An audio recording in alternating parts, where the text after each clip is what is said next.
TMC और BJP आमने सामने नजर आ रहे हैं। ममता सरकार की तरफ से लगातार पलटवार का दौर किया जा रहा है। तो वहीं आपको बता दें, जैसे ही एसआईआर का ऐलान हुआ है उसी के बाद से कई अधिकारियों के तबादले भी कर दिए गए हैं। तो वहीं आज शाम 6 बजे बंगाल सीओ की प्रेस कॉन्फ्रेंस भी बुलाई गई है। दरअसल घुसपैठ का मुद्दा पश्चिम बंगाल में हमेशा बीजेपी उठाती आई है। ऐसे में बंगाल में एसआईआर को लेकर दोनों पार्टियों में खींचतान लगातार जारी है। चुनाव आयोग ने जैसे ही एसआईआर की घोषणा की, इससे पहले ममता सरकार ने कई अफसरों के तबादले कर दिए। इससे पहले भी ऐसा हुआ था। तो वहीं अगर बात की जाए चुनाव आयोग की, तो इसे चुनाव आयोग ने प्रशासनिक फेरबदल ही बताया है, फिलहाल इसे जायज ठहराया है। तो इधर टीएमसी ने नवंबर के पहले हफ्ते में बड़ा आंदोलन छेड़ने तक की घोषणा कर दी है कि अगर इस पर रोक नहीं लगती है तो एक बड़ा आंदोलन किया जाएगा। ये भी टीएमसी लगातार कहती आई है। तो वहीं मुख्यमंत्री ममता बनर्जी लगातार वार करती रही है भारतीय जनता पार्टी के ऊपर एसआईआर के मुद्दे पर।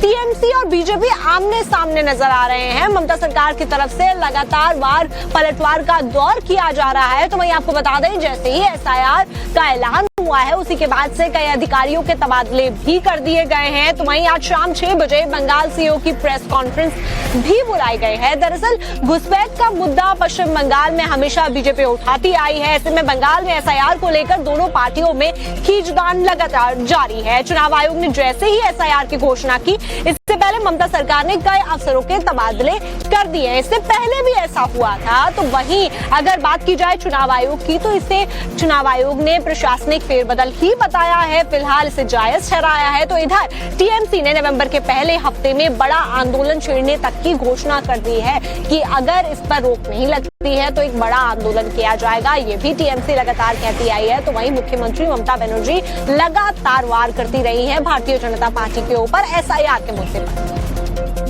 नजर आ रहे हैं। ममता सरकार की तरफ से लगातार पलटवार का दौर किया जा रहा है। तो वहीं आपको बता दें, जैसे ही एसआईआर का ऐलान हुआ है उसी के बाद से कई अधिकारियों के तबादले भी कर दिए गए हैं। तो वहीं आज शाम 6 बजे बंगाल सीओ की प्रेस कॉन्फ्रेंस भी बुलाई गई है। दरअसल घुसपैठ का मुद्दा पश्चिम बंगाल में हमेशा बीजेपी उठाती आई है। ऐसे में बंगाल में एसआईआर को लेकर दोनों पार्टियों में खींचतान लगातार जारी है। चुनाव आयोग ने जैसे ही एसआईआर की घोषणा की, इससे पहले ममता सरकार ने कई अफसरों के तबादले कर दिए। इससे पहले भी ऐसा हुआ था। तो वहीं अगर बात की जाए चुनाव आयोग की, तो इसे चुनाव आयोग ने प्रशासनिक फेरबदल ही बताया है, फिलहाल इसे जायज ठहराया है। तो इधर टीएमसी ने नवंबर के पहले हफ्ते में बड़ा आंदोलन छेड़ने तक की घोषणा कर दी है कि अगर इस पर रोक नहीं लगती है तो एक बड़ा आंदोलन किया जाएगा। ये भी टीएमसी लगातार कहती आई है। तो वहीं मुख्यमंत्री ममता बनर्जी लगातार वार करती रही है भारतीय जनता पार्टी के ऊपर एसआईआर के मुद्दे पर।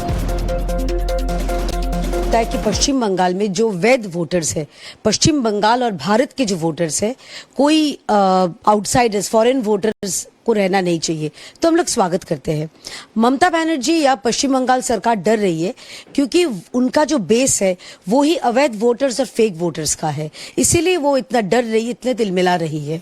और यहाँ पर जो है ममता बनर्जी का जो कोर वोट बैंक है वो रोहिंग्या है, जो घुसपैठ या बांग्लादेशी है, ये इनका वोट बैंक है। तो इसीलिए तिलमिला रही है क्योंकि उनको मालूम है कि एसआईआर के बाद जो अवैध वोटर्स है उनका नाम निकाल बाहर कर दिया जाएगा। हम लोग एसआईआर के विरुद्ध इसलिए बोल रहे थे कि इतनी हड़बड़ी में क्यों हो रही है और इस समय लेके क्यों नहीं हो रहा है।